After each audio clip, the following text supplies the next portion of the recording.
So it's my 10-year anniversary. 10 years for what? 10 years ago, today, I had open heart surgery. Gosh, I found out that I had a congenital heart disease and that I had been living with just 2 pulmonary veins, which just brings the clean blood back into your heart from your lungs. I've been living 50% my whole life. I mean, imagine that in 2010, I had done the race across America, the toughest cycling race of the world.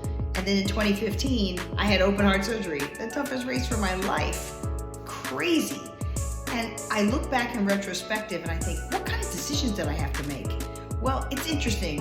It wasn't like I was having any symptoms. So it's kind of like, well, you can do the surgery or you can have congestive heart failure.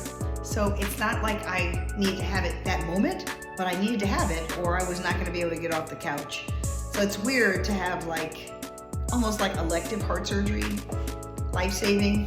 So that was tough.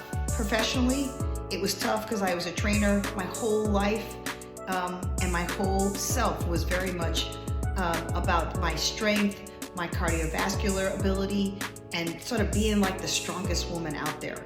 And I was very competitive that way. So I had a real loss of identity, being able to not walk more than 2,000 steps after surgery or pick up more than 10 pounds, and had a real fear, a real fear that I may never be able to do the things I did before. I had some nerve damage from my surgery, so it took like 2 years before I could get back on my bike and riding. So people always say, did you feel fantastic? Well, I was asymptomatic, so I didn't feel all that different, a little bit, and at the same time, I had aged 2 years and I was a woman in my 50s.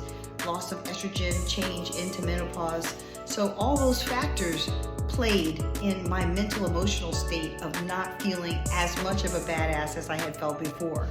And it took a while, and I still struggle with my badassery, feeling my full self.